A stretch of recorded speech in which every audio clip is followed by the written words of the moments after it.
सभी दिव्यात्माओं को ब्रह्मर्षि तटवर्ती वीर राघवराव गारू और उनके सभी टीम मेंबर्स और मेरी तरफ से स्पेशल नॉर्थ इंडियन का ये आत्मज्ञान शिविर में हार्दिक स्वागत है।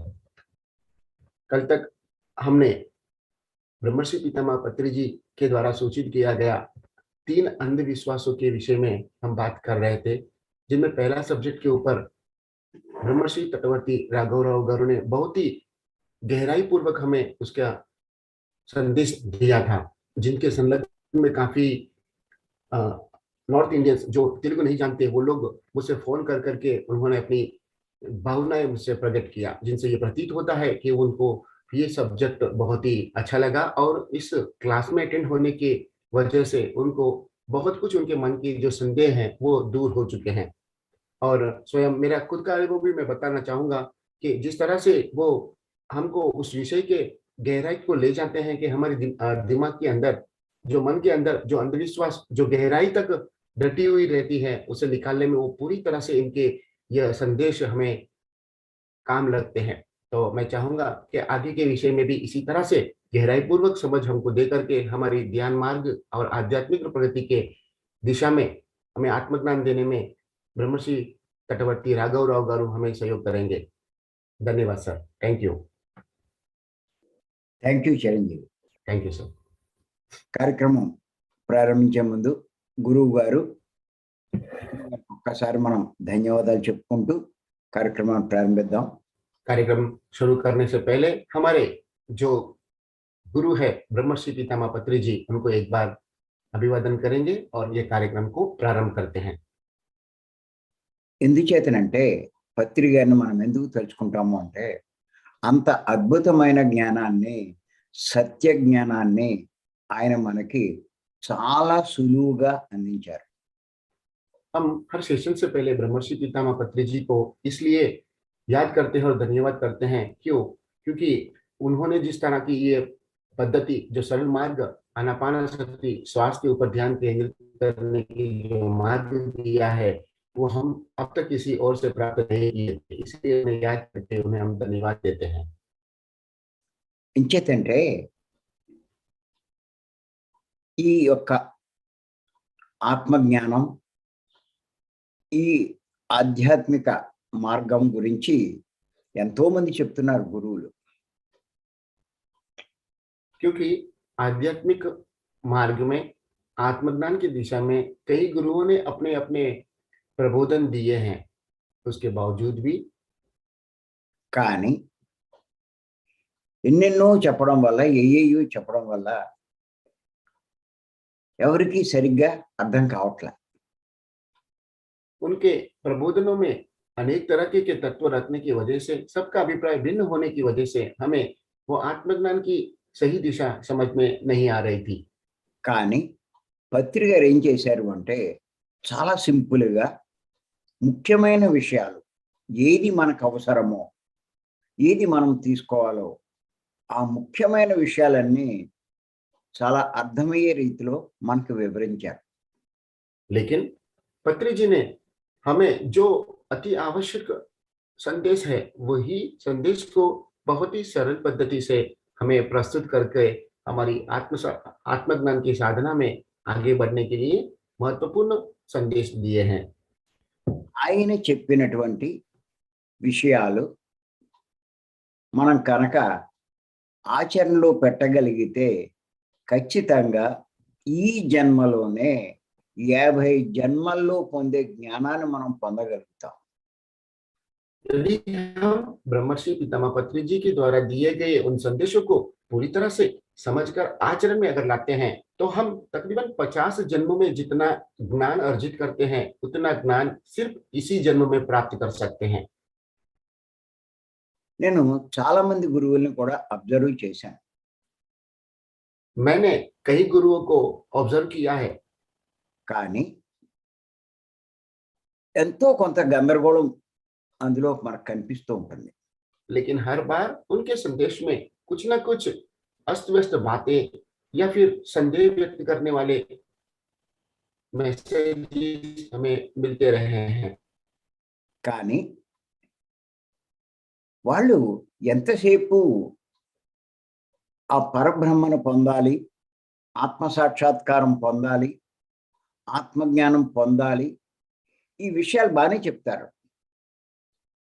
बाकी गुरुओं की बात करते हैं तो हमेशा उनके प्रबोधनों के अंदर परब्रह्म को प्राप्त करना है, मोक्ष को प्राप्त करना है और इस तरह की बातें काफी देर तक करते रहते हैं। लेकिन కానీ అసలు ఎలా పొందాలి, దాని మార్గం ఏమిటి అన్నది చాలా గందరగోళంగా ఉంటుంది అందులో.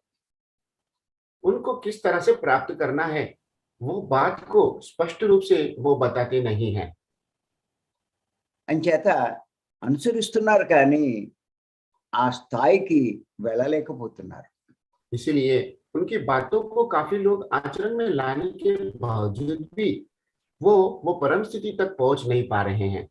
కానీ ఎవరైతే పత్రి గారిని అనుసరిస్తారో మరి చాలా కొద్ది సమయంలోనే మానవుని యొక్క లక్ష్యాన్ని తేలిగ్గా సాధించవచ్చు. लेकिन पत्री जी का जो संदेश और जो आत्मज्ञान की साधना के लिए जो उन्होंने ध्यान साधना का मार्ग बताया है, उसका आचरण करने से थोड़े ही समय में हम वो परम स्थिति को प्राप्त करते हैं और दिव्यता अनुभव करते हैं।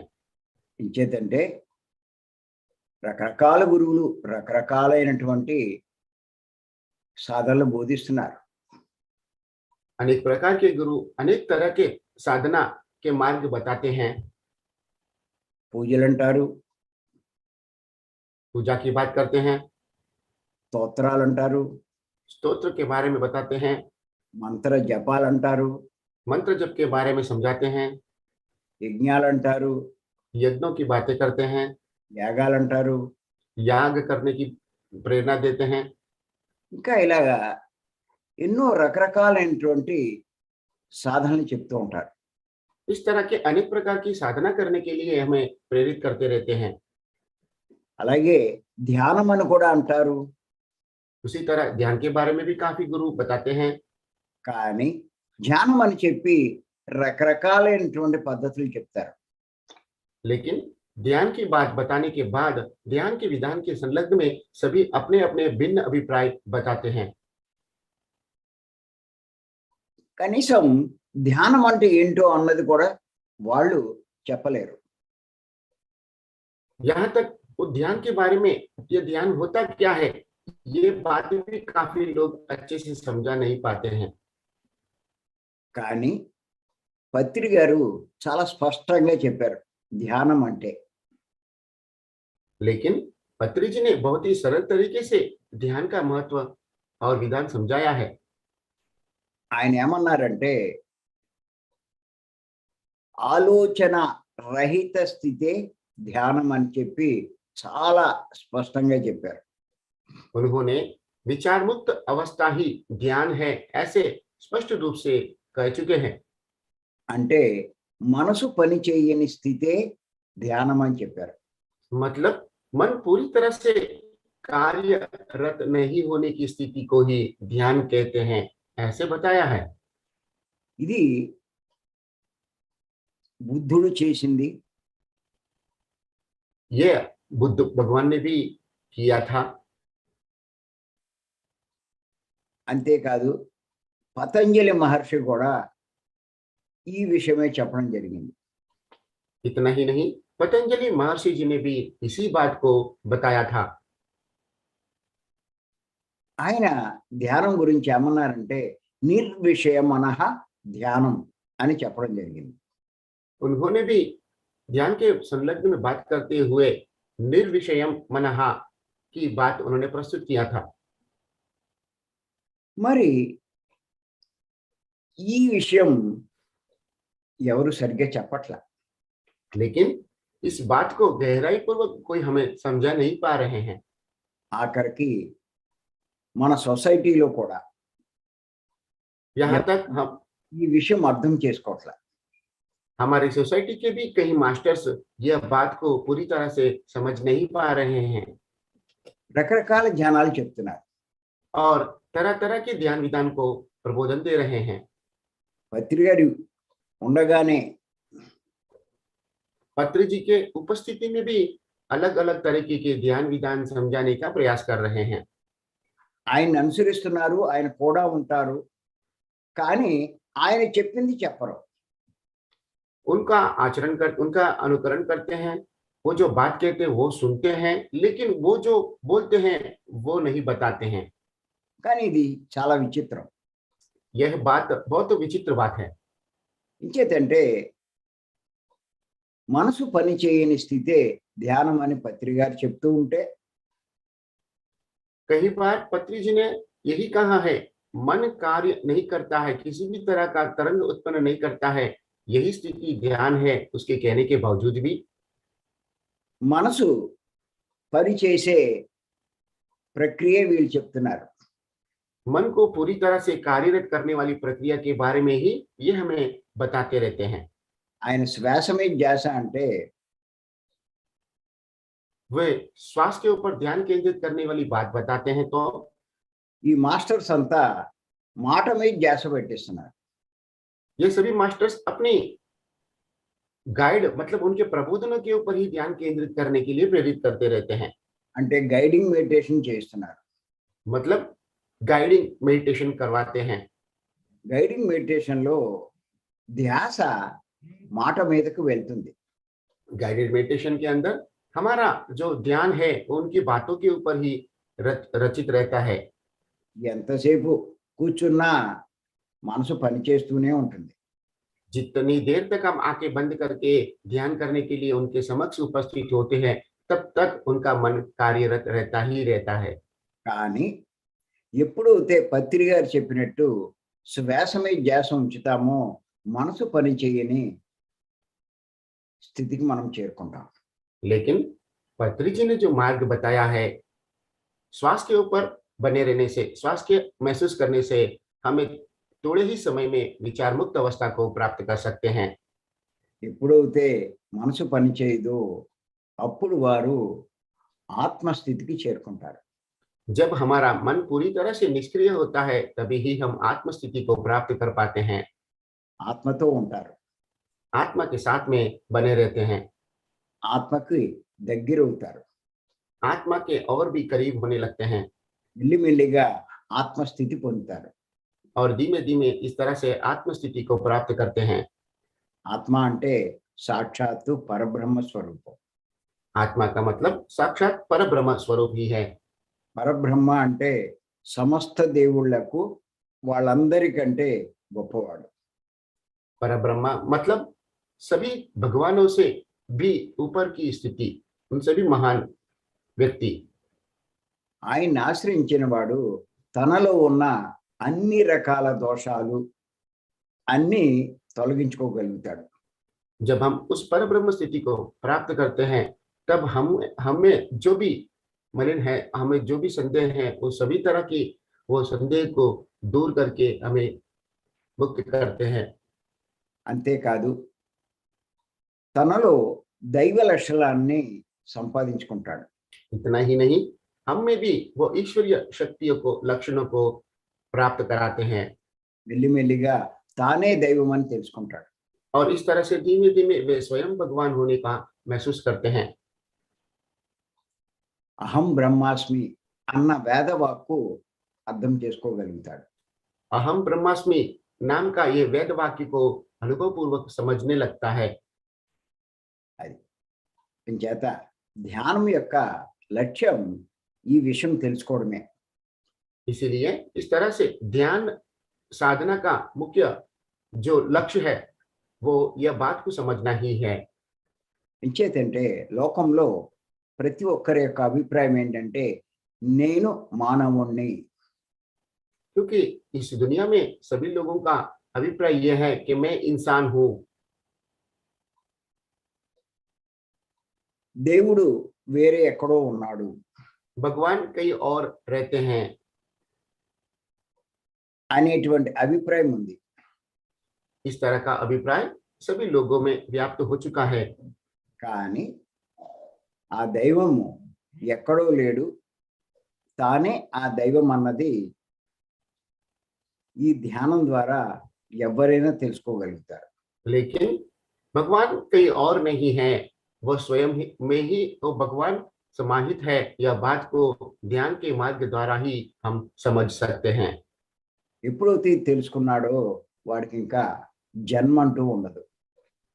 जैसे ही हम इस बात को अनुभवपूर्वक समझ लेते हैं, उस वक्त से हमारा जीवन अब जन्म राहित्य होने लगता है। జన్మ లేని వాడికి దుఃఖం కూడా ఉండదు. जिनको जन्म और आगे का नहीं रहता है, उनको किसी तरह का दुख भी नहीं होते हैं। అంచేత ఈ విషయమే మరి ఈ ఆలయ సాంప్రదాయంలో మనం చెప్పుకుంటున్నాం, రోజు చెప్పుకుంటున్నాం. क्यों? ఆలయంలో జరిగే పనుల్లో ఈ విషయమే చెప్పడం జరిగింది. इसीलिए ही यह बात को समझाने के लिए ही हम आलय संप्रदाय के बारे में जो बात पिछले 4-5 दिनों से कर रहे हैं, उसका एग्जाम्पल उदाहरण के द्वारा ही हम इस बात को समझने का प्रयास कर रहे थे। మనం తెలుసుకున్నాం, ఆలయం మందిరము అంటే మానవ దేహాన్ని ప్రతిబింబించేదే. और हम हमारे पिछले कई एपिसोड्स के अंदर हमने ये बात जान लिया, मंदिर निर्माण आलय का प्रतिबिंब, हमारे शरीर का ही प्रतिबिंब है, ऐसा हम अच्छे से जान लिया है। అంచేత అక్కడ ఏం చేసినా అది నిజంగా కూడా మన ఈ శరీరంలో ఉన్న దైవాన్ని ఉద్దేశించి చేసే పనులే కానీ ఇంకంతకన్నా ఏమీ కాదు. मंदिर में प्रवेश करने के बाद में जो भी आचरण हम करते हैं, वो हमारे शरीर के अंदर ध्यान स्थिति के द्वारा जो भी घटित होता है, उसी चीजों का वहां पे एक उदाहरण पेश किया गया है। उसके अलावा वहां पे कुछ और भी नहीं हो रहा है। అవన్నీ మనం తెలుసుకున్నాం.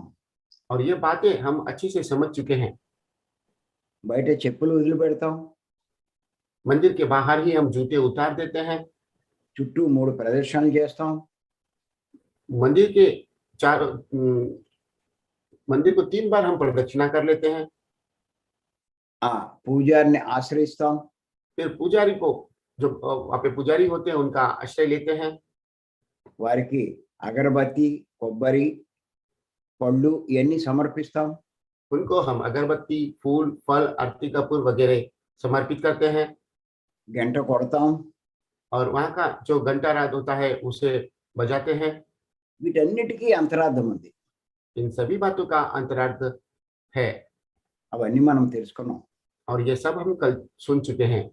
ఇప్పుడు మరొక విషయం తెలుసుకుందాం. आज हम दूसरी बात को समझने की कोशिश करेंगे। ఎప్పుడైతే ఆ గుడిలో మనం ఈ పూజారికి ఈ హారత కర్పూరం సమర్పిస్తామో, जब हम पुजारी को आरती कपूर समर्पित करते हैं, ఆ పూజారి కర్పూరం వెలిగించి హారతిస్తాడు. वह पुजारी वो आरती कपूर को प्रज्वलित करने के बाद में हमें आरती लेने के लिए प्रेरित करते हैं। అప్పుడు ఆ వెలుగులో విగ్రహాన్ని చూడగానే तब वो आरती के कपूर को प्रज्वलित करने की जो प्रकाश में हम पीछे से वो मूर्ति को दर्शन करते हैं, విడిగా ఉన్న మన 2 చేతులు దగ్గరగా ఉంచి నమస్కరిస్తాం. अचानक ही हमारे जो अब तक हाथ अलग अलग थे, वो जुड़ जाते हैं और उनको नमस्कार करने लगते हैं। దీన్ని చాలా అర్థం ఉంది. इस बात में भी बहुत गहराई पूर्वक मीनिंग है। ఎంచేతంటే పూర్వకాలంలో ఈ గర్భగుడులు అంటే అంతరాలయాలు, पूर्व काल में यह गर्भगृह मतलब मंदिर का जो मुख्य भाग होता है, అది లైట్లు కానీ ఇటువంటివి ఏమీ ఉండేవి కావు. वहां पे किसी भी तरह का इलेक्ट्रिसिटी और इस तरह का जो लाइट्स वगैरह होते हैं, वो नहीं हुआ करते थे। ఆ గర్భగుడిలో మరి ఒక జ్యోతి మాత్రమే ఉండేది. उस गर्भगृह में एक छोटा सा दिया ही हुआ करता था। అంచేత ఆ విగ్రహము మనకి స్పష్టంగా కనిపించదు. इसीलिए वो मूर्ति हमें पूरी तरह से स्पष्ट रूप से दिखाई नहीं देता था। మీకు కావాలి అంటే పూర్వకాలపు ఆలయాలు ఏమైనా ఉంటే మీరు చూస్తే మీకు అది అర్థమవుతుంది. यदि आप इस बात को समझना है तो बहुत ही पुराने मंदिरों के अंदर आप जाकर देखेंगे तो ये बात आपको समझ में आ जाएगा। ఇప్పుడు ఆలయాల్లో లైట్లు, ఫ్లడ్ లైట్లు ఇవన్నీ చాలా పెద్ద పెద్దవి పెడుతున్నారు. अभी जो मंदिर निर्माण किए हैं वहां पे बहुत बड़े बड़े फोकस और लाइट वगैरह रख चुके वो होते हैं। కానీ పూర్వకాలపు ఆలయాల్లో ఏ లైటు ఉండేది కాదు. लेकिन पूर्व काल में जो मंदिर का निर्माण किया है प्राचीन मंदिरों में अभी भी कई जगहों पर किसी भी तरह का लाइट्स नहीं होते हैं। అంచేత ఆ దైవాన్ని చూడడానికి వెళ్ళిన వాళ్ళు, అంటే ఆ విగ్రహాన్ని చూడడానికి వెళ్ళిన వాళ్ళు ఆ ఆ చీకట్లో, ఆ కొద్దిపాటి లైట్‌లో, ఆ అఖండ దీపంలో చాలా అస్పష్టంగా ఆ విగ్రహం కనపడేది. इसलिए जो लोग उस मंदिर में उस मूर्ति को दर्शन करने के लिए जाते हैं तो वहां पे प्रज्वलित होने वाली उस छोटे सी दिया के अंदर वो मंदिर का आकार को अस्पष्ट रूप से ही उनका दर्शन करते थे। అంచేత ఎప్పుడైతే ఈ హారతి వెలిగించి హారతి ఇస్తూ ఉంటారో, కర్పూరం వెలిగించి హారతి ఇస్తూ ఉంటారో, ఆ వెలుగులో ఆ విగ్రహము చాలా స్పష్టంగా కనిపిస్తుంది. इसीलिए वो पुजारी हमारे द्वारा समर्पित किया हुआ वो आरती कपूर को जैसे ही प्रज्वलित करता है और उसके द्वारा जो अग्नि प्रकट होता है और उसके जो प्रकाश फैलता है उस प्रकाश के अंदर वो पूरी मूर्ति हमें स्पष्ट दिखाई देता है। ఇంచేతంటే అది స్పష్టంగా కనిపించకపోవడం వల్ల చేతులు మామూలుగానే ఉండేవి. क्योंकि वो अब तक वो मूर्ति हमें स्पष्ट रूप से दिखाई नहीं दे रहा था, इसीलिए हम मूल स्थिति में ही खड़े थे, हमारे दोनों हाथ अलग से ही थे। కానీ ఎప్పుడైతే స్పష్టంగా ఆ వెలుగులో చూస్తాడో, ఈ విడిగా ఉన్న 2 చేతులు ఇలా దగ్గరికి చేర్చి నమస్కరిస్తాడు. जैसे ही वो आरती कपूर को प्रज्वलित करते हैं वो प्रकाश वो मूर्ति के ऊपर पूरी तरह से आ जाता है। जैसे ही हमें वो मूर्ति स्पष्ट रूप से दिखाई देता है तुरंत ही हमारे हाथ दोनों ऑटोमेटिकली जुड़ जाते हैं और उनको नमस्कार करने लगते हैं। దీని అంతరార్థం ఏమిటి అంటే, इसका अंतरार्थ ये है అప్పటిదాకా సాక్షాత్కరించని దైవం अब तक जिसका हम दर्शन नहीं कर पा रहे थे वो भगवान ఈ గురువుని ఆశ్రయించి అహంకారాన్ని తొలగించి ఈ సాధన మార్గంలో ఉన్నవాడికి ఆ ఆత్మ సాక్షాత్కరిస్తుంది. या गुरु को आश्रय दे करके और अपना अहंकार को छोड़ करके ध्यान मार्ग के अंदर लीन होते हैं उनको ही यह आत्म साक्षात्कार होता है। అంటే ఆత్మ సాక్షాత్కరించగానే అప్పుడు వాడికి అర్థమవుతుంది, जैसे ही आत्म साक्षात्कार होता है तब वो व्यक्ति को अच्छे से वो समझ में आने लगता है దేవుడు వేరు, నేను भगवान వేరు अलग, కాదు, भगवान अलग है और मैं अलग नहीं हूँ। ఇద్దరూ ఒకటే అని हम ये दोनों एक ही है। విడిగా ఉన్న చేతులు ఒక్కటిగా ఇలా మనం చేయడంలోనే అర్థం. दोनों हाथ जो अलग थे वो इस तरह से जोड़ने का यही मतलब है कि भगवान और मैं अलग अलग नहीं हूँ, हम दोनों एक ही है। అంచేత హిందూ సాంప్రదాయంలో ఈ నమస్కారం చేస్తారు ఇలా. इस तरह से हिंदू संप्रदाय में हम इस तरह से हाथ जोड़ करके नमस्कार करते हैं। అంటే మనం ఎదుటి వాడికి చెప్తున్నాం, నాయన దేవుడు వేరు కాదు, నువ్వు వేరు కాదు, ఇద్దరు ఒకటే నాయనా అని చెప్పడం. हम अगले को बता रहे हैं हर बार जब भी नमस्कार करते हैं, भैया आप अलग नहीं हो, भगवान अलग नहीं है, हम एक ही है, ये बताने के लिए ही हम सबको नमस्कार करते हैं। ఇంకా దాంట్లో అర్థం ఏమిటి అంటే, నువ్వు వేరు కాదు, నేను వేరు కాదు, ఇద్దరు ఒకటే నాయనా అని చెప్పడం. इतना ही नहीं, आगे की बात अगर डीप में समझेंगे तो आप अलग नहीं हो और मैं भी अलग नहीं है, हम दोनों एक ही है, ये बात बताने के लिए ही हम नमस्कार करते हैं। అంచేత ఈ విషయం ఇతర దేశాల్లో మరి ఈ యొక్క సాంప్రదాయం ఉండదు. इसीलिए दूसरे देशों में आप देखेंगे तो यह संप्रदाय वहां पे प्रचलित नहीं है। అంచేత ఈ ఆలయంలో జరిగే ప్రతి పనికి ఏదో ఒక అంతరార్థం ఉంటుంది. इस तरह से वो मंदिर निर्माण के कार्यक्रम के अंदर और मंदिर के अंदर प्रवेश करने के बाद में जो भी आचरण पूर्व काल से होते आ रहा है, वो सभी आचरण के अंदर कोई ना कोई गर्भ सत्य और रहस्य छुपा ही रहता है।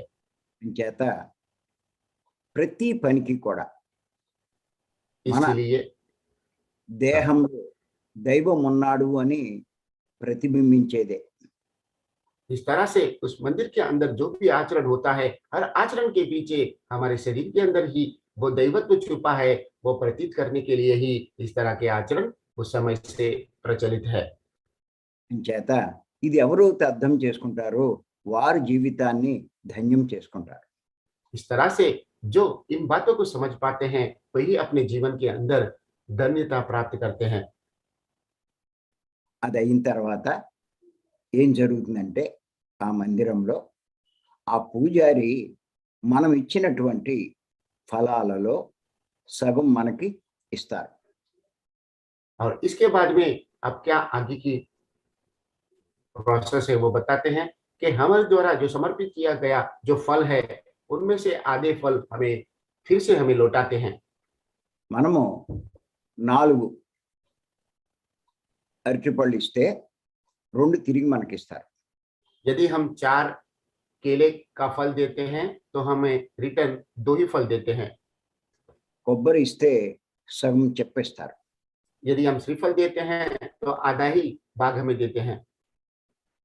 2 యాపిల్స్ ఇస్తే ఒకటి మనకిస్తారు. यदि हम 2 सफरजन देते हैं, तो हमें 1 ही सफरजन रिटर्न देते हैं, लौटाते हैं। 2 కమలాలు ఇస్తే ఒకటి మనకిస్తారు.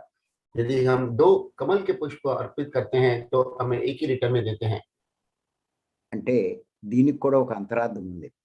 इसका मतलब भी इसमें भी एक अंतरार्थ छुपा है। ఏమిటంటే ఈ లోకంలో నువ్వు లోకానికి ఏది ఇస్తే అదే ఎంత ఇస్తే అంత ఇవ్వబడుతుందని చెప్పడం. इसका मतलब यह है कि हम इस दुनिया के अंदर किसी को भी जो दोगे वही मिलेगा, जितना दोगे उतना ही मिलेगा, यह अंतरार्थ है। అంచేత ఇవన్నీ అర్థం చేసుకున్నవాడు గుళ్ళో పళ్ళు ఇవ్వడం కాదు.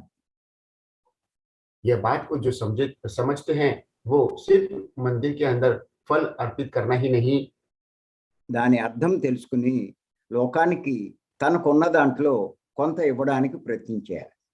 यह बात समझ करके वो पूरी दुनिया के अंदर उनके पास जो भी है, उनमें से आधा चीज बाहर लोगों को बांटने की या दान करने की प्रेरणा लेते हैं। అదే పత్రి గారు చెప్తున్నారు. यही बात पत्री जी भी बता रहे हैं। చాలా మంది గురువులు కూడా చెప్తూ ఉంటారు. अनेक तरह के गुरुओं के प्रबोधनों में भी यह बात हम सुन चुके हैं। ఇది కనుక ఎవరైతే అర్థం చేసుకుంటారో यह बात जो लोग समझ लेते हैं, వారు ఈ రకంగా ఇవ్వగలుగుతారో जो लोग इस तरह से दान करते हैं, ఖచ్చితంగా వారు జీవితంలో లాభం పొందుతారు. निश्चित रूप से वो जीवन में लाभ प्राप्त करते ही हैं। నువ్వు ధనం ఇస్తే నీకు ధనం వస్తుంది. यदि आप धन दोगे तो आपको धन प्राप्त होगा। నువ్వు శాంతిని ఇస్తే నీకు శాంతి లభిస్తుంది. यदि आप उनको शांति प्रदान करेंगे तो आपको शांति प्राप्त होगी। నువ్వు గౌరవం ఇస్తే నువ్వు గౌరవం పొందుతావు. यदि आप औरों को महत्व देते हैं, मान सम्मान देते हैं, तो आपको भी वही मान सम्मान मिलने लगता है। నువ్వు సేవ చేస్తే నువ్వు సేవ చేయబడతావు. यदि आप किसी की सेवा करोगे तो आपको सेवा प्राप्त होगी। నువ్వు జ్ఞానం ఇస్తే ఆ జ్ఞానం నువ్వు పొందగలుగుతావు. आप किसी को ज्ञान दोगे तो आप भी किसी और के द्वारा ज्ञान प्राप्त कर पाओगे। అలాగే నువ్వు హింసనిస్తే హింస కూడా అనుభవించాల్సి వస్తుంది. उसी तरह से यदि आप हिंसा करोगे तो आपको हिंसा ही अनुभव करना पड़ेगा। అవమానిస్తే అవమానం పొందుతావు. यदि आप किसी का अपमान करोगे तो आपको भी अपमान सहन करना पड़ेगा। నష్టపరిస్తే నష్టపోతావు. किसी को नुकसान पहुंचाते हैं तो आपको भी नुकसान प्राप्त करना पड़ेगा। కష్టపెడితే కష్టాలు పొందుతావు. यदि आप किसी को दुख दोगे तो आपको भी वो दुख प्राप्त होगा। ఏది చేస్తే అదే పొందుతావు. जो आप करोगे वही आप प्राप्त कर पाओगे। అందుకే పత్రిక గారు అంటారు పంచింది పెంచబడుతుంది అని. इसलिए पत्री जी कहते हैं जो हम लोगों को दान करते हैं वही हमारे अंदर वो चीजें अपो बढ़ने लगते हैं। అంచేత మనము ఏది కావాలో అది పంచాలి, అది పెంచుకోవాలి. इसीलिए हमें जो चीज प्राप्त करने की इच्छा है वो चीज को औरों को दान देने की और बांटने की कोशिश करनी चाहिए। పత్రి గారి పరిచయం అయ్యాక ఇది మేము అర్థం చేసుకున్నాం, నేను మా మేడం. जैसे ही पत्री जी का परिचय हुआ तब चक्रवर्ती राघव राव गारू जी और उनके धर्म पत्नी जी ने ये बात को अच्छे से उन्होंने समझे। అర్థం చేసుకుని మరి అప్పుడు మేము ఆలోచించాం. यह बात को समझने के बाद में उन्होंने विचार किया था। ఏం ఆలోచించామంటే ఫస్ట్ మేము ఒక ప్రశ్న వేసుకున్నాం. हमने ये बात सुनने के बाद में अपने आप में एक सवाल किए थे, నేను ఎవరు? मैं कौन हूँ? స్పష్టంగా మేము అర్థం చేసుకున్నాం. నేను దేహం కాదు, ఆత్మను అన్న విషయం అర్థం చేసుకున్నాం. तब हमने स्पष्ट रूप से समझ लिया कि मैं शरीर नहीं, मैं आत्मा हूँ। మరి ఆత్మ అవుతే ఆత్మైన నాకు ఏమి కావాలి అని మళ్ళా ప్రశ్నించుకున్నాం. यदि मैं आत्मा हूँ तो आत्म स्वरूप ऐसा मुझे क्या चाहिए? ఆత్మకు కావలసింది ఏమిటి అంటే ఆత్మకు లభించేది ఒక్క జ్ఞానమే. आत्मा को क्या जो चाहिए वो एकमात्र ज्ञान ही है, అంతేకాని ధనం కాదు. लेकिन किसी भी तरह का धन की आवश्यकता नहीं है। అంచేత మేమేం చేశామంటే ఆ జ్ఞానం పెంచుకునే ప్రయత్నం చేశాం. इसीलिए इसीलिए हमने ज्ञानवर्धक कार्य करने का प्रारंभ कर चुके थे। మరి ఆ జ్ఞానం సంపాదించాలి అంటే ఏం చేయాలి అన్నదానికి పత్రి గారు చెప్పిన యొక్క ఈ సిద్ధాంతం బాగా అర్థం చేసుకున్నాం. इस तरह से वो ज्ञान को बढ़ाने के लिए पत्री जी ने जो मार्ग बताया था उस मार्ग के ऊपर हमने साधना करने का प्रयास किया। ఆయన చాలా స్పష్టంగా చెప్పారు, పంచింది పెంచబడుతుంది అని. उन्होंने स्पष्ट रूप से हमें बता दिया है जो हम बांटेंगे वही हमें बढ़ेगा। అంచేత అప్పటి నుంచి మేము జ్ఞానం సంపాదించుకుంటున్నాము. और इस तरह से तब से हम हमारा ज्ञान को बढ़ा रहे हैं ఆ జ్ఞానాన్ని పంచుతున్నాము. और उसी ज्ञान को औरों को बांट रहे हैं। ఆ 18-20 సంవత్సరాల నుంచి ఇదే పని మాకు. हम 18 से 20 साल से हम यही कार्य कर रहे हैं। మరి అప్పటి నుంచి మా జ్ఞానం కూడా మేము ఎంతో పెంచుకోగలిగాం. और इस तरह से इतने सालों से हम हमारा ज्ञान को भी कई गुना अधिक हमने बढ़ा लिया है, प्राप्त कर लिया है। అంచేత ఇదే ఈ జీవితంలో ఉన్న రహస్యం. इस तरह से हमने जीवन के अंदर जो रहस्य है उसे हम अच्छे से समझ लिए हैं। పత్రి గారు చెప్పేది కూడా ఇదే. पत्री जी जो बताते हैं वो भी यही बात है। అంతే తప్ప జీవితంలో లాభాలు కాదు, అనుభవాలు కాదు మనకు కావాల్సిందే. इतना ही है, जीवन के अंदर लाभ और अनुभव हमें कोई आवश्यक नहीं है। మనకు కావాల్సింది జ్ఞానం. हमको ज्ञान की ही आवश्यकता है, కారణం మనం ఆత్మలం కాబట్టి. क्योंकि हम आत्म स्वरूप है इसलिए। ఇదే విషయం రమణ మహర్షి చెప్పినా, వివేకానంద చెప్పినా, ఎవరు చెప్పినా ఇదే చెప్తున్నారు. यही बात को रमन महर्षि जी ने भी बताया था, विवेकानंद जी ने भी यही बात को स्पष्ट रूप से हमें समझाने की कोशिश किया है। అదే పత్రి గారు చెప్తున్నారు. और यही बात आज पत्री जी भी हमें बता रहे हैं। అంచేత ప్రతి ఒక్కరు గుర్తుపెట్టుకోండి, ముందు ఆ జ్ఞానం సంపాదించుకోవాలి. इसीलिए आप सब यह बात को अच्छे से समझ लीजिए कि सबसे पहले हमें वो ज्ञान को प्राप्त करने का प्रयत्न करना चाहिए ఆ జ్ఞానాన్ని 10 మందికి పంచుతూ ఉండాలి. और उस ज्ञान को और लोगों को बांटते रहने की कोशिश करनी चाहिए। ఈ జ్ఞానం పొందాలి అంటే 4 విషయాలు పత్రి గారు మనకు బోధించారు. यह ज्ञान को प्राप्त करना है तो पत्री जी इनके संलग्न में 4 बातें बताए हैं। ఏమిటంటే అవి శ్వాస మీద ధ్యాస ఉంచి ధ్యానం చేయాలి. वो यह है कि श्वास के ऊपर ध्यान केंद्रित करते हुए ध्यान साधना करना चाहिए। మరి ఆ ధ్యానం చేసేవాళ్ళు సాత్వికమైన శాకాహారం కూడా తీసుకోవాలి. और जो ये ध्यान साधना करते हैं वो पूरी तरह से सात्विक आहार ही लेना चाहिए। అంతేకాదు మరి జ్ఞానానికి సంబంధించిన పుస్తకాలు చదవాలి. इतना ही नहीं, जो ज्ञान बताते हैं, बढ़ाते हैं और ज्ञान के संलग्न में जो पुस्तक होते हैं उनका पठन करना चाहिए। అంటే పత్రి గారు బోధించినటువంటి పుస్తకాలన్నీ చదవాలి. मतलब पत्री जी ने जो अपने प्रबोधनों में प्रवचनों में जो बताया है उसके संलग्न में जितने भी पुस्तक प्रकाशित हुए उस तरह की सभी पुस्तकें हमें पढ़ लेनी चाहिए। మూడో విషయం ఏంటంటే ఎవరైతే ఈ ఆత్మ జ్ఞానం గురించి బోధిస్తూ ఉంటారో వారి సందేశాలు వినాలి.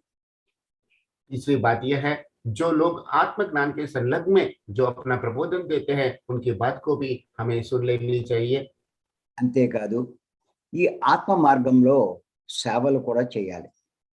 इतना ही नहीं, आत्म मार्ग के अंदर हमें अपनी ओर से जितनी सेवा होती है वो करना ही चाहिए।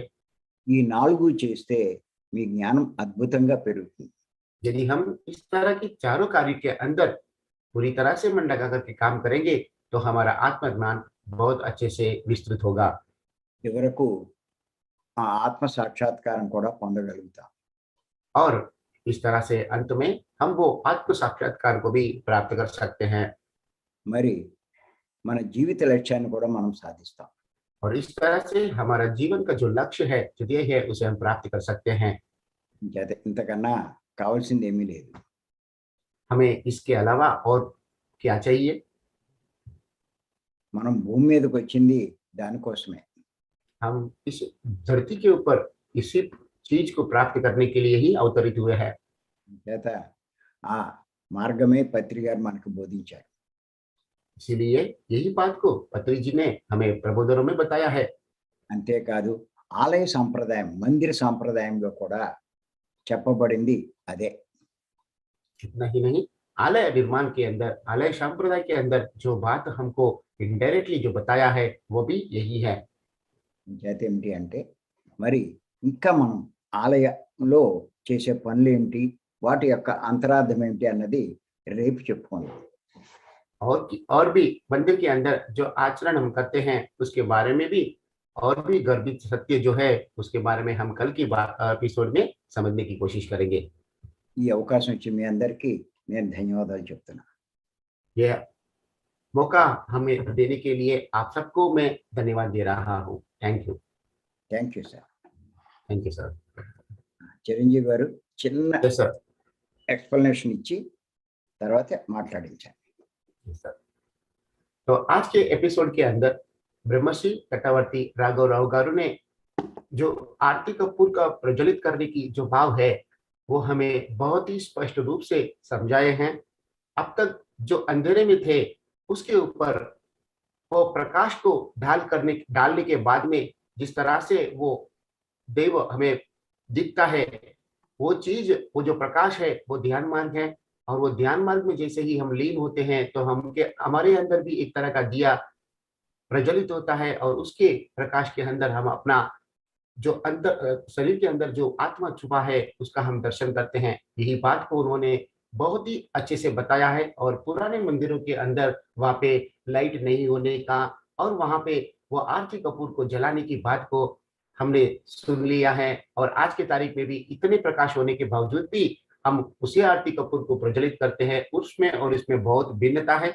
और हमें जो अंदर हमारी जो बच्ची कुची जो भी अंधविश्वास है वो भी उन्होंने बहुत ही अच्छे से निकाला है। उतना ही नहीं, पत्री जी की जो बातें हैं उन बातों को भी उन्होंने बहुत ही गहराई पूर्वक बताया है। साथ ही रमण महर्षि जी, स्वामी विवेकानंद जी और पतंजलि महर्षि जी की भी बातों को पत्री जी के प्रबोधनों के साथ में ही किस तरह से वो है और यही बात हमेशा की तरह से जो चलते आ रहे हैं उन सारी बातों को बता करके हमें जो मार्ग पत्री जी ने दिखाया है वही उत्तम मार्ग है ऐसा बताने में उन्होंने पूरी प्रयास किया है। और वो बात को हमने बहुत ही अच्छे से समझ लिया है।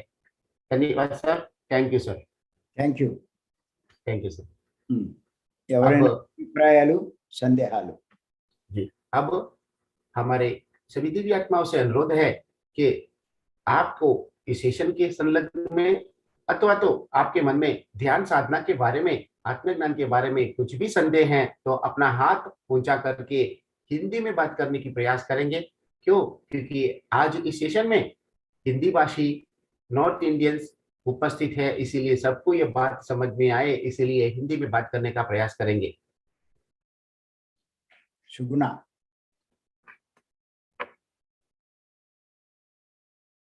सुगुणा मैडम।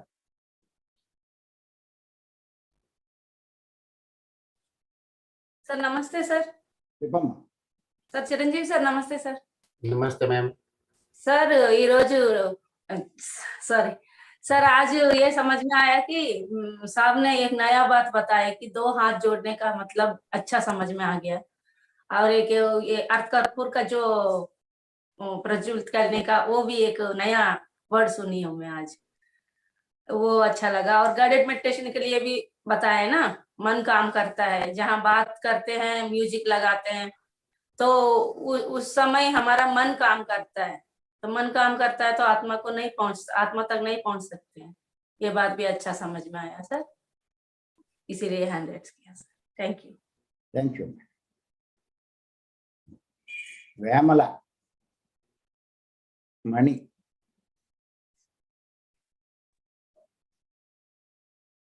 चटवर्ती सर को मेरे प्रणाम, चिरंजीव सर को भी मेरा प्रणाम, आत्मवंदन।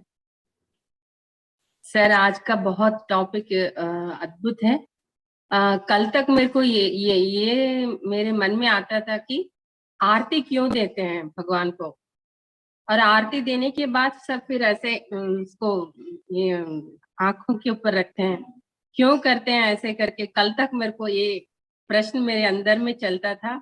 आज इतना अच्छा प्रश्न का मेरा आंसर मिल गया कि आरती को जब आरती प्रज्वल होता है तो उसमें जो भगवान का चित्र दिखता है तो अपन दोनों हाथ जोड़ते हैं। इसका अंतरार्थ ये पता चला कि जब अपन सांसों के ऊपर ध्यान करने से अंतर्मुख होने से अपने अंदर का ज्योत दिखता है, इसका अंतरार्थ वहां पे दिखाए हैं। इतना अच्छा मुझे बहुत अर्थ इसका जान गई मैं, बहुत अच्छा लगा सर। और इसका भी ये पता है, और प्रसाद के बारे में बहुत अच्छा बताया है। जैसे फल वहां पे भगवान को चढ़ाते हैं, चढ़ाने के बाद फिर फल अपन को देते हैं। जैसे कि अभी सर बताए हैं कि जो बांटते हैं वो बढ़ता है, इसका अंतरार्थ भी मुझे बहुत अच्छा लगा, इसीलिए फल ले जाते हैं करके, वो प्रसाद के रूप में अपन लेके आते हैं। बहुत अच्छा लगा sir, thank you so much. Thank you madam. Next Chandrapur. Chandramani ji. Chandramani. Yes sir. नमस्ते जी। नमस्ते मैडम। उन्हें अनम्यूट करना है, अनम्यूट है। चंद्रमणि जी अपने आप को अनम्यूट करें। प्रणाम प्रणाम मैम। यस चंद्रमणि जी, अपने बारे में बताएं, कहाँ से हो आप?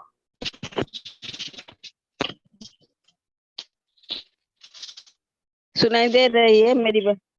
यस हाँ। चंद्र जी, अपना परिचय दीजिए मैं पहले। चंद्रमणि महापात्र हूँ, उड़ीसा कटक से हूँ। जी। पात्र हूँ, कटक उड़ीसा से हूँ। कल से मैं आपकी, कल सुबह जब मैं नेट खोला तो कहाँ से आपकी आया? उड़ीसा कटक सर। उड़ीसा कटक। हाँ सर। हाँ, थैंक यू। इसके बाद लिंक देखा तो मुझे बहुत अच्छा लगी, मैं ज्वाइन किया। पहले मैं ब्रह्मश्री पितामह पत्री जी को प्रणाम करती हूँ। उसके बाद जो तटवर्ती राघव साहब ने बता रही है, बहुत अच्छा लगती है सब सुनने के बाद। उन्हीं को भी प्रणाम, चिरंजीव सर आपको भी प्रणाम, सभी ध्यानियों को प्रणाम। बहुत कुछ कल साइलेंस मेडिटेशन बहुत अच्छा ध्यान लग रही है, बहुत अच्छा ही लग रही है। और कल तो मैं पहली बार किया, आज को 2 दिन हुआ। जो घंटे ध्वनि के, मंदिर की घंटा ध्वनि के बारे में सर ने बताए, बहुत अच्छा बताए, जो ओंकार ध्वनि की आवाज आती है। और जो आज जो बताए सब कुछ वो जो फल देती है मंदिर में, उनकी जो आधा फल हमें लौटा देती है, उसकी भी बहुत अच्छा से बताइए। आरती के बारे में भी बहुत अच्छा जानने को मिला। Thank you sir, thank you, बहुत अच्छी लगी सर, बहुत कुछ डाउट क्लियर हुआ। ఆవిడ చెప్పింది बहुत ఒక్కసారి చెప్పండి. సార్ ఆమె ఏం చెప్తుందంటే గత నిన్నటి నుండి ఆమె మన సెషన్లో జాయిన్ అవుతుంది. సెషన్ నుండి సైలెన్స్ మెడిటేషన్ మొదటిసారి నిన్ననే చేశారు. ఆమెకు బాగా బాగా బాగా మంచిగా అనిపించింది. ఈ రోజు కూడా చేశారు. ఆ తర్వాత నిన్న రోజు మనం ఘంటానాదం గురించి చెప్పాము. ఆ యొక్క ఓంకార ధ్వని ఏ విధంగా మనకు వినబడుతుందో దాని గురించి చాలా క్లుప్తంగా మీరు వివరించారని చెప్పారు. ఆ తర్వాత ఈ రోజు కూడా మన మందిరంలో మనం పండ్లు మనం సమర్పితం చేస్తాం కదా, దాని గురించి చెప్పారు. అది కూడా నాకు చాలా స్పష్టంగా అర్థమైంది. ఆర్థిక పురం వెలిగిస్తాము, ఆ వెలుగులో భగవంతుని ఏ విధంగా మనం దర్శించుకుంటామో ఆ విషయం కూడా నాకు చాలా అర్థమైపోయింది. మీరు చెప్పిన విషయాలన్నీ వింటూ నాకు చాలా సందేహాలు దూరమయ్యాయి. నాకు చాలా బాగా అనిపించింది. కాబట్టి పత్రిజీ గారికి మరియు బ్రహ్మశ్రీ తటవర్తి రాఘవ్ గారికి మరి అందరికీ కూడా ధన్యవాదాలు చెప్తున్నారు సార్.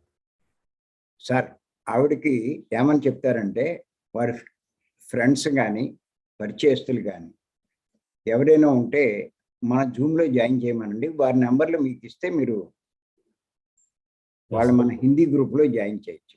చెప్పండి ఆవిడకి. चंद्रामणि जी, गुरु जी हाँ का सर बताइए।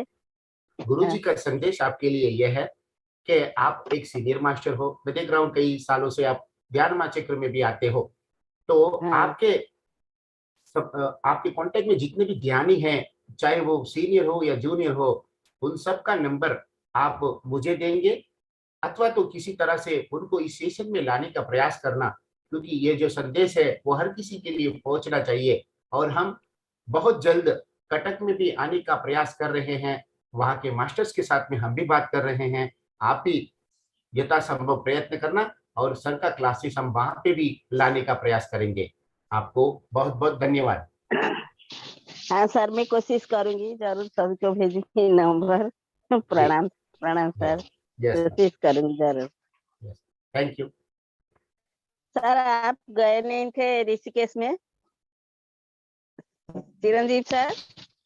मैं नहीं गया था। हम इसके बाद में मैं आपको फोन करके बात करूंगा। थैंक यू सर, प्रणाम सभी को प्रणाम। Thank you. Yes Yogi ji, नमस्ते सर। नमस्ते। नमस्कार चिरंजीवी सर, आत्मवंदन तटवर्ती सर और सभी मास्टर्स को आत्मवंदन। ఆయన అసలు పేరేంటో అడగండి. आपका असली नाम क्या है वो बताइए। ఏ ఊరు विकास, అడగండి. मैं दिल्ली से हूँ सर। ఆ? दिल्ली నుండి ఆయన పేరు Vikas sir. Vikas. Yes sir. हाँ जी सर। మీరు అది కూడా ఆ రెండు కూడా రాయమనండి అక్కడ. जी विकास जी, अब अगली बार आएंगे तो सेशन में कृपया अपना नाम भी थोड़ा लिखेंगे तो सर को थोड़ा ध्यान में रहेगा। Yes sir, thank you. बिल्कुल सर, बिल्कुल। वो सर मैं भी सेशन लेता हूँ, तो उन सेशन में मैंने जो मतलब नाम जो रखा हुआ है वो ध्यान रोगी रखा हुआ है, तो उसी के नाम से ये अभी सेशन मैंने उससे लॉग इन किया हुआ है, तो इसलिए नाम आ रहा है। ओके, तो आगे से ध्यान रखूंगा। Yes, और तो सर मेरा एक क्वेश्चन है कि जैसे कि हम यहाँ ఇప్పుడు पर क्या कर रहे ముందు हैं। ఇప్పుడు విన్న దాని మీద ఆయన అభిప్రాయం చెప్పి తర్వాత క్వశ్చన్ ఏమన్నా. विकास जी, सर का कहना है कि आज आपने जो क्लास अटेंड किया उसके ऊपर आपका अभिप्राय दीजिए और उसके बाद में आपका क्वेश्चन भी दीजिए। हाँ जी सर, तो ये जैसे जो आज का जो क्लास ఇప్పుడు ఆయన ఈ రోజే వచ్చారా, 4 రోజుల నుంచి వస్తున్నారా? సార్ గత 2 రోజుల నుండి వస్తున్నాడు। Yes, sir. దాని మీద అభిప్రాయం చెప్పి తర్వాత question. Yes sir. Vikas ji, sir कह रहे हैं कि आप आज ही आए हो या पहले भी आए थे सेशन में, तो उन सबको संक्षिप्त में थोड़ा बताने का प्रयास करें। हाँ जी, मैं इससे पहले भी सेशन अटेंड कर चुका हूँ। मैं करीब Yes. 2 सेशन पहले अटेंड कर चुका हूँ, और इससे पहले मैंने करताल में भी आपके सेशन को अटेंड किया था। और तो वो सब सेशन जो मैंने अटेंड करे और जो आज का भी जो सेशन हुआ, उसी को लेके मेरा क्वेश्चन है। और मतलब जैसे कि यहाँ पर आप जो बातें करते हैं कि मतलब मंदिर में हमको नहीं जाना चाहिए, और या उन सब प्रथाओं को हमको नहीं मान के हमको सिर्फ ध्यान में आना चाहिए, और ध्यान से ही हम परम अवस्थाओं को प्राप्त कर सकते हैं। तो जो जैसे मैं जो हूँ, मैं यहाँ पर अभी नया नया हूँ। मैंने सितंबर में JTTB 15 जो पहला कोर्स हुआ था वो मैंने ज्वाइन करा था। हाँ, उससे पहले मैं ध्यान जरूर करता था। तो जो मुझे समझ में आया, जो मेरी समझ ने कहा कि कहीं ना कहीं ये जो है हमारे ज्ञान के लेवल होते हैं। जैसे मैं लाओ त्से की एक कोट को पढ़ रहा था कि जब आपको जरूरत होगी तो गुरु आपको अपने आप मिल जाएगा, और जब आप एक परम अवस्था में पहुंच जाएंगे तब आपको गुरु की जरूरत ही नहीं होगी, गुरु अपने आप चले जाएगा। तो वो जो मंदिर जा रहे हैं और या फिर जो मंत्रों का उच्चारण कर रहे हैं, या जिस भी तरीके से वो परमात्मा को प्राप्त करने की इच्छा व्यक्त कर रहे हैं या कोशिश कर रहे हैं, तो मैंने कहीं ना कहीं देखा या मेरी समझ में ये आया कि वो लोग हैं, उन लोगों का ज्ञान का लेवल यहां तक है या यहां तक है, या जहां पे भी आप समझ लीजिए यहां तक नहीं है जहां पर आप है, या फिर ये जिस तरीके से यहाँ पे सिखाया जा रहा है। तो उनकी मान्यताओं के हिसाब से अगर हम देखें तो वो जो काम कर रहे हैं वो कहीं ना कहीं वो सही काम कर रहे हैं उस परम स्थिति को प्राप्त करने के लिए या उसके जैसा बनने के लिए, अज्ञानता की वजह से। अब यहाँ पर क्या होता है कि हम मान लें कि वो 6ठी क्लास में है, 5वीं क्लास में है, 10वीं क्लास में है, और यहाँ पर जो टीचर्स हैं, यहाँ पे जो मास्टर्स है, वो कहीं ना कहीं ग्रेजुएट है, पोस्ट ग्रेजुएट है, या PhD उन्होंने हासिल करा हुआ है। अब वो जो 5वीं 10वीं क्लास में जो बच्चे पढ़ रहे हैं, अब अगर हम उनको ये कहें कि भाई ये जो आप पढ़ रहे हो वो गलत है, और या फिर हम उनको ये समझाएं कि ये जो आप पढ़ रहे हो यहां तक आप सिर्फ 10वीं या 11वीं तक ही पहुंच जाओगे या 12वीं तक पहुंच पाओगे, पर अगर आप इस तरीके से आगे बढ़ते हो तो आप पोस्ट ग्रेजुएशन या फिर PhD या वो एक उच्चतम जो लेवल होते हैं शिक्षा के, उन सबको प्राप्त कर सकते हो। मतलब मैं जो कहना चाहता हूं कि हम खंडन ना करके किसी चीज का, हम उनको आगे लेके आने के लिए जो आगे के जो बेनिफिट्स है, हम अगर उनको वो दिखाएं। क्योंकि मैं ये बात इस बात पे कह रहा हूं क्योंकि अब जैसे मंदिर में मैं भी जाता था, मंदिर में भी एक ऊर्जा होती है, बहुत सकारात्मक ऊर्जा होती है, और मैंने वहां पे बैठ के ध्यान किया हुआ है यहाँ पे आने से पहले। तो अगर वहीं पे हम जो लोग हैं, जो मास्टर्स हैं, जो हम जानते हैं ध्यान की शक्ति क्या है, वो मास्टर्स उस सकारात्मक जगह पे, मतलब जो कि उन लोगों के द्वारा ही बनाई गई ऊर्जा है वहां पे, उस ऊर्जा में बैठ के अगर हम ध्यान करते हैं, हम पिरामिड कैप पहनते हैं, शाकाहार जगत की पिरामिड कैप पहनते हैं, और उस कैप को पहन के हम वहां पे बैठ के ध्यान करते हैं 1-1 2-2 घंटा, वो लोग हैं ऑलरेडी वहां पे जो अपनी सकारात्मक ऊर्जा दे चुके हैं, और हमारी सकारात्मक ऊर्जा जो उससे भी ज्यादा है, उस ऊर्जा से क्या वो लोग आकर्षित नहीं होंगे कि यहाँ पे ये इकलौता बंदा यहाँ पे डेली आके 1 घंटा ध्यान कर रहा है, और ये कहीं ना कहीं हमसे ज्यादा ऊर्जा यहाँ पे ग्रहण कर रहा है बैठ के। मतलब ये मेरा मानना है सर। तो मैं ये क्वेश्चन आपके सामने रख रहा हूँ, और मैं जानना चाहूंगा, या फिर आप इसमें मतलब जो भी है सोच समझ के मुझे मतलब बता सकते हैं कि क्या ये मेरी सोच सही है। सर आई रेवंट, सबसे पहले विकास जी मैं आपको थोड़ा सा डाउट क्लियर करूंगा। हाँ जी। सर ने कभी भी मंदिर के अंदर जाने की बात को खंडित नहीं किया, आपने हाँ उनकी जी। बातों को अच्छे से समझी है। तो हाँ वहां जी। पे जा करके ध्यान करने के लिए उन्होंने जब कहा ही है, और आदि शंकराचार्य ने जो भी बात कही है वो इसका प्रतिबिंब है, ये बता रहे हैं। हम जो कर रहे हैं वो उसको डायरेक्टली नहीं बता सकते थे, इसीलिए आदि शंकराचार्य जी ने वो आलेख का निर्माण करके वहां की जो संप्रदाय है, जहाँ पे वहां का जो आचरण है वही आचरण का भावार्थ ये है करके बता रहे हैं। लेकिन मंदिर में ना जाने की बात उन्होंने नहीं कही है।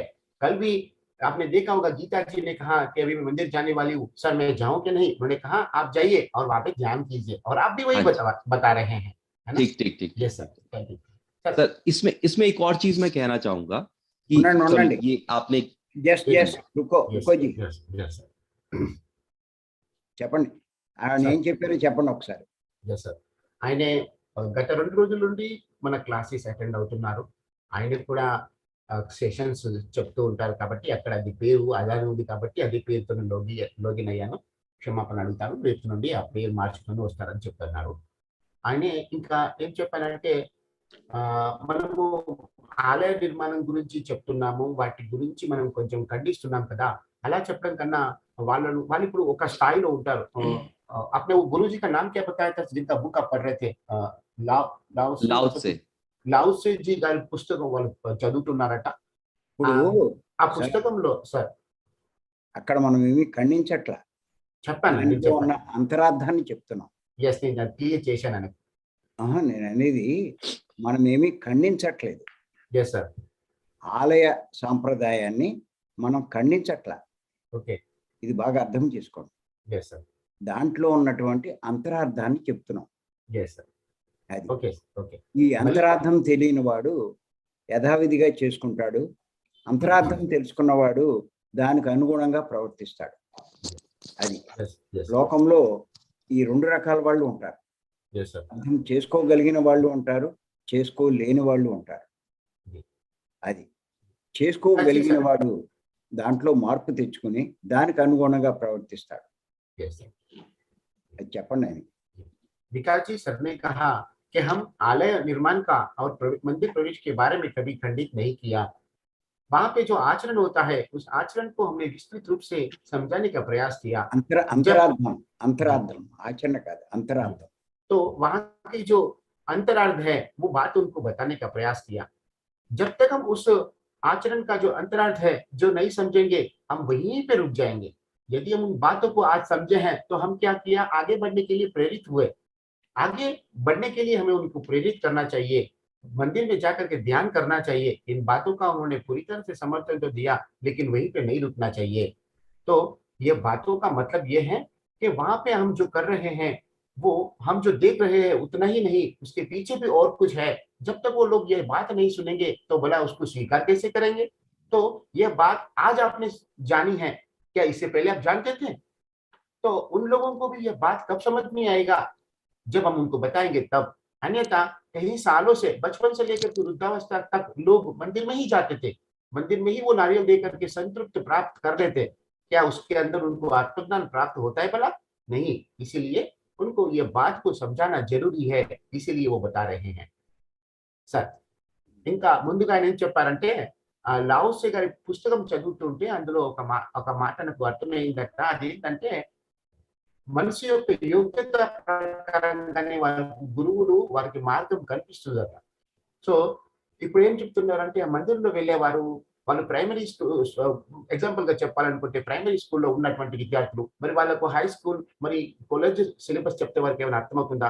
కాదు. అదేవిధంగా లాओसे గారు ఏమని చెప్పారంటే మన యోగ్యత పెరిగిన కొద్దీ మన గురువులు మారుతూ ఉంటారు, ఆ తర్వాత మనకు గురువులు అవసరం రానప్పుడు ఆ గురువులు కూడా వెళ్ళిపోతారు కదా. సో మరి వాళ్ళని అలానే చేయనిస్తే బాగుంటుందేమో అని కూడా చెప్పారు.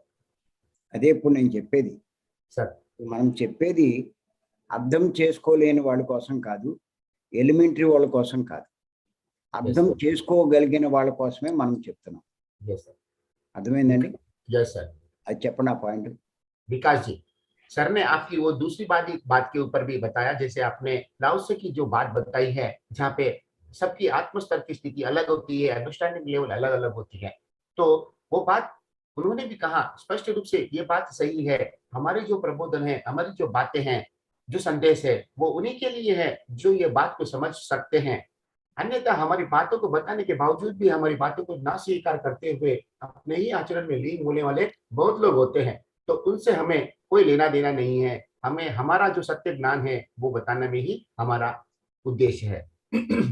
ఇంకొకటి ఏమిటి అంటే ఈ విషయాలు ఈ సత్యము 100 మందిలో ఒక్కడు చేసుకున్నా చాలు, ఆ ఒక్కడి కోసమే మనం చెప్తున్నాం.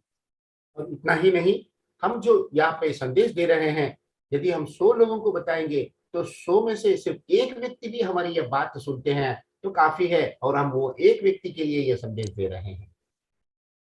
ఆ ఒక్కడే చాలా హైయెస్ట్ స్టేజ్లో ఉన్నవాడు. और उनमें से जो ये बात को समझ पा रहे हैं उनकी स्थिति भी आपने कहा उसी तरह से उच्च स्थिति ही हो सकती है. ఇప్పుడు ఈయన వచ్చాడు అంటే ఈయన చాలా హైయెస్ట్ స్టేజ్లో ఉన్నాడు. यदि आप यहाँ पे आए हो यह संकेत दे रहा है आपकी स्थिति भी परम स्थिति ही है. అందరిలాగా అందరూ రారు ఇందులోకి. हर कोई यहाँ पे नहीं आता है जैसे आप आए हो. ఇందులోకి రాలేని వాళ్ళే గైడింగ్ మెడిటేషన్లో ఉంటారు. जो लोग यहाँ पे आने के समर्थ नहीं रखते हैं वही लोग वो गाइडेड मेडिटेशन इत्यादि प्रवचनों में लीन रहते रहे। వాళ్ళంతా ఎలిమెంటరీ స్టూడెంట్స్. वो सब अभी निम्न स्तर के विद्यार्थी है, వాళ్ళకి ఇది అర్థం కాదు. उनको यह बात समझ में नहीं आएगी। ఎప్పుడు ఎవరైతే ఇప్పుడు మన జూమ్ లో ఉన్నారో వీళ్ళంతా చాలా హైయెస్ట్ స్టేజ్ లో ఉన్నటువంటి మాస్టర్స్. जो लोग इन प्रवचनों में इस जूम के अंदर हाजिर हैं, वो लोग इन बात को समझने की क्षमता है और ये सबकी स्थिति भी उच्चतम स्थिति है। అందుకే మీకు చూస్తే గైడింగ్లో వేల కొద్దిగా ఉంటారు, కానీ జ్ఞానంలో కొద్ది మందే ఉంటారు. यदि आप देखा होगा तो जहाँ पे इस तरह का गाइडेड मेडिटेशन और दूसरे वर्कशॉप्स होते हैं, वहाँ पे हजारों की संख्या में लोग हाजिर होते हैं और इस तरह के आत्मज्ञान शिविरों के अंदर उनकी संख्या कम हो जाती है। అందులో ఇప్పుడు ఆయన కూడా వచ్చారు, మనలో ఆయన కూడా జాయిన్ అయ్యారు. तो उस आत्मज्ञान के शिविर में आप भी सम्मिलित हो उसी तरह से। మన ఉద్దేశం ఏమిటి అంటే ప్రతి ఒక్కరిని ఆత్మజ్ఞానం చేయడమే. हमारा उद्देश्य यही है कि हर किसी को आत्मज्ञान प्राप्त कराना ही है। అంచేత పత్రి గారి ఉద్దేశం ఏమిటి అంటే ఎవరైతే ఈ స్థాయిలో ఉన్నారో వారిని మరి మార్చడానికి ఆయన చేసే ప్రయత్నం అంతా. तो पत्री जी का भी यही प्रयत्न है, जो लोग ये स्थाई में रहते हैं, जो समझ सकते हैं, उनको ही यह संदेश दे करके उन्हें परिवर्तित करने का प्रयास करते हैं। ఆయన దగ్గరికి వచ్చే వాళ్ళు కొన్ని వేల మంది ఉంటారు, उनके पास आने वाली संख्या हजारों में होती है, కానీ చాలా కొద్ది మందే ఈ స్థాయిలో ఉంటారు. लेकिन उनकी बातों को समझने की क्षमता बहुत कम लोगों में ही होती है। చేత వాళ్ళ కోసమే ఆయన చెప్తారు, इसीलिए उनके लिए ही वो बताते हैं, అంతే తప్ప అందరి కోసం కాదు. इतना ही है, लेकिन उनके लिए नहीं है जो उनकी बात को समझने की प्रयास नहीं करते हैं। వాళ్ళంతా లాభాలు కావాలి, వాళ్ళ కోరికలు తీరాలి, వాళ్ళకి ఎన్నెన్నో అనుభవాలు కావాలి, ఆ జనం వాళ్ళే. तो जो लोग और लोग वहां पे उपस्थित है, वो कुछ ना कुछ तरह के स्वार्थ वृत्ति से लाभ प्राप्त करने के लिए, इच्छाओं परिपूर्ण करने के लिए इत्यादि प्रलोभों के लिए वहां पे आते हैं। అది మనకు అవసరం లేదు. वो हमें आवश्यक नहीं है। మనకు కావాల్సింది ఆత్మజ్ఞానం. हमें जिस चीज की आवश्यकता है वो आत्मज्ञान है, ఎందుకంటే మనం ఆత్మలం కాబట్టి. क्योंकि हम आत्मस्वरूप है। इसलिए ఇది ప్రతి ఒక్కరూ తెలుసుకోవాలి. यह बात हम सब लोगों को जान लेनी चाहिए। గైడింగ్ మెడిటేషన్ లో ఉన్న వాళ్ళందరూ నేను దేహం అన్న స్థితిలో ఉన్నారు. गाइडेड मेडिटेशन के अंदर जो लोग भी अभी भी है, वो लोग मैं शरीर हूँ ये मानने वाली स्थिति में है। కానీ ఇక్కడ మనం ఈ జూమ్ లోకి వచ్చిన వాళ్ళంతా నేను ఆత్మ అన్న స్థితిలో ఉన్నవాళ్ళు. जो लोग अभी यहाँ पे उपस्थित है, मैं आत्मा हूँ यह स्थिति में है। అంచేత ఇక్కడంతా ఆత్మజ్ఞానం మీదే బోధ ఉంటుంది.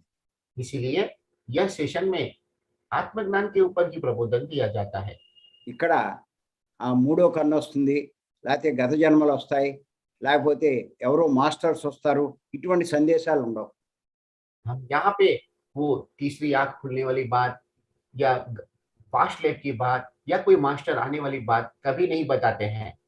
ఏదో పై మాస్టర్స్ వచ్చి నీకు ఏదో ఇస్తారు, వాడొచ్చి ఏదో ఇస్తాడు, వీడు ఏదో ఇస్తాడు, ఇటువంటి సందేశాలు ఏమీ ఉండవు. यहाँ पे वो ऊपर लोग से दूसरी दुनिया से कोई मास्टर आएंगे, वो आपको कुछ और देंगे या कुछ और बातें हम यहाँ पे नहीं बताते हैं। ఇక్కడ ఎంతసేపు ఆత్మజ్ఞానం మీదే ఉంటుంది. यहाँ पे एकमात्र आत्मज्ञान के ऊपर ही प्रवचन दिया जाता है। ఇది అర్థం చేసుకుంటే వాడు ధన్యుడే. जो ये बात समझ पाते हैं वो धन्यता को प्राप्त करते हैं। ओके सर, विकास ओके जी, sir, thank you. Welcome sir. సార్కి మనం ఒకటి ఏంటంటే ఎవరైతే ఆ ఢిల్లీలో వారందరినీ ఈ గ్రూప్ లో జాయిన్ చేయమని. विकास जी, आपके लिए संदेश है कि आपके मित्र जो ध्यान करते हैं और जिनको आत्मज्ञान प्राप्त करने की आसक्ति है, कृपया उन सबको भी आप ये सेशन के बारे में थोड़ा बताएं और हमको हिंदी ग्रुप तटवर्ती राघव रावकर का जो हिंदी ग्रुप के अंदर आप हो तो उनके अंदर उनको जोड़ने का प्रयास करें। ठीक है, నెంబర్లు మీకు ఇమ్మనండి. जी, और यथा संभव है तो उनका नंबर आप मुझे देंगे तो मैं ऐड करूंगा। ठीक है sir. Thank you sir. Welcome. Vikas గారిని నాకు ఒకసారి ఫోన్ చేయమన్నాడు. विकास जी, आप सर को डायरेक्टली फोन करने के लिए वो बताते हैं। मैं आपको ये सेशन समाप्त होते ही आपको सर का नंबर मैं दे दूंगा, आप सर से डायरेक्ट बात कर लीजिएगा। ठीक है sir. Thank you Thank sir. Okay sir, thank you Thank you, sir, sir. Welcome. Thank you. Thank you. Sir Anil Jadhav garu उన్నారు. अनिल जादव जी अपने आप को अनम्यूट करेंगे।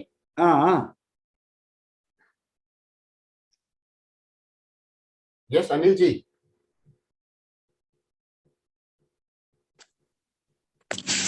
हेलो। నమస్తే సార్. हाँ नमस्ते सर। నమస్తే. हाँ सर, बहुत अच्छा लगा सर आपका परिचय दीजिए। हाँ कहाँ सर, से हो? मैं महाराष्ट्र कोल्हापुर डिस्ट्रिक्ट। ఓ हाँ यस सर, सर, आपने हाँ यहाँ पे कार्यक्रम लेने का अभी हमारा ये है ग्रुप, अभी हम कर रहे हैं। इचलकरंजी में हम कार्यक्रम ले लेंगे कोल्हापुर में। ఓకే. Okay sir. और बहुत अच्छा लगा सर, बहुत ही अच्छा लगा। ठीक है सर, ओके। अनिल जी, आप पिछले कई दिनों से ये सेशन अटेंड कर रहे हो, हाँ, इसके अभी बारे में संक्षिप्त में अपना अभिप्राय बताएं। सर इतना में यानी अच्छा लग रहा है, बहुत ही अच्छा जो ज्ञान है बहुत ही अच्छा है, जो इसका नॉलेज है बढ़िया है सर, बहुत ही సంజీవ్ अच्छा। గారు, सर నిన్న ఈ नहीं सर, యాదవ్ గారి గురించేగా మీరు చెప్పారు. Yes sir. ఆయన షోలాపూర్ లో 3 days క్లాస్ ఏదో అన్నారు కదా. సార్ అదే సోలాపూర్ పక్కన 30 కిలోమీటర్స్ దూరంలో కోలాపూర్ ఉంటుంది సార్. అదే 3 days క్లాసు, ఆ ఏర్పాట్లకి అక్కడ అన్ని ఫెసిలిటీస్ ఉన్నాయా అడగండి. నేను అడిగాను, ఆయన దాని గురించి ఆలోచన చేస్తున్నారు. అది ఈ రోజు మనకు మధ్యాహ్నం వరకు చెప్తారు sir. Okay. Okay sir, thank you Anil ji. Thank you sir. Thank you. Thank you sir.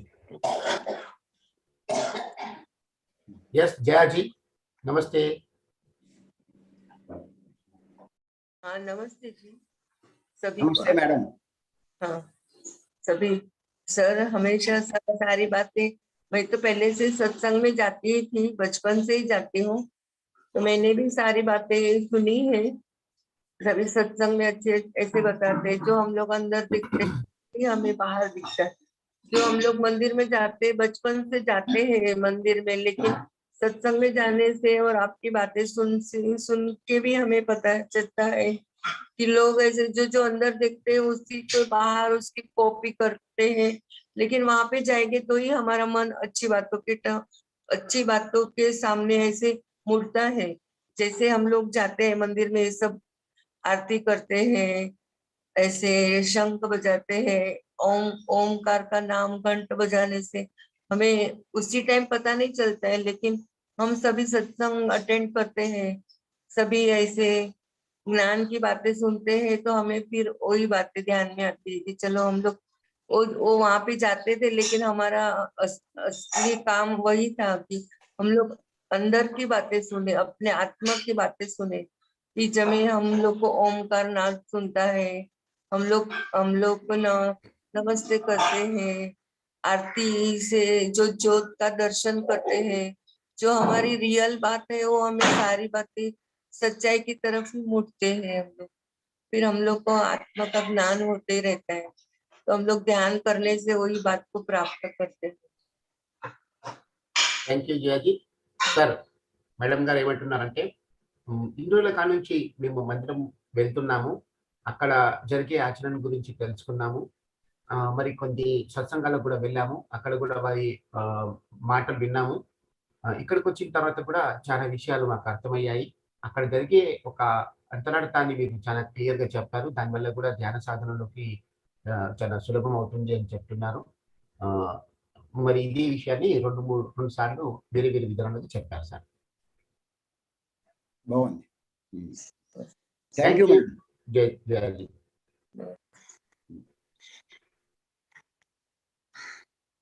చూడండి బసవయ్య. जी यस सर, अपने अपना अनम्यूट చేయండి. సార్ నమస్కారం సార్. హిందీలో చెప్పాలి. मैं कई दिनों से इस सेशन में भाग ले रहा हूँ। Yes, मैं जान चुका कि पंडितों ने उन्होंने साधना करके और आत्मा भगवान के रूप में जान चुके हैं। इसके बाद वे लोग ये आत्मा के बारे में जानने के लिए ये मंदिरों का निर्माण किए हैं और शरीर एक है। मंदिर में विग्रह रहता है और हमारे शरीर में आत्मा रहता है, वही यही एक है। मैं इस सेशन में जान चुका है। पूजा का कार्यक्रम जो मंदिर में चलता है उसका भावार्थ स्पष्ट से चिरंजीव से सर ने विवरण दिया और तरवर्ती राघव ने सर ने तेलुगु में अच्छी तरह जो विवरण दे रहा है उनमें अनुवाद अच्छी तरह चिरंजीव सर ने कर रहे हैं। वो इससे हम आत्मज्ञान के बारे में बहुत ज्ञान हम प्राप्त कर रहे हैं। इसलिए हम सब इस जीवन में जो लोग हैं ये सब भाग्यवान है। इसलिए मैं कहना चाहता हूं कि घंटा बजाने की क्यों बजाते हैं। Thank you sir. Session close చేద్దాం చిరంజీవి గారు। Thank you sir. तो अभी हम इस तरह से यहाँ का जो हिंदी सेशन है उसका हम समाप्ति की घोषणा करते हैं। मिलते हैं कल सुबह का 4 बजे के निःशब्द मेडिटेशन में। तब तक आप सबको धन्यवाद। Thank you. Thank you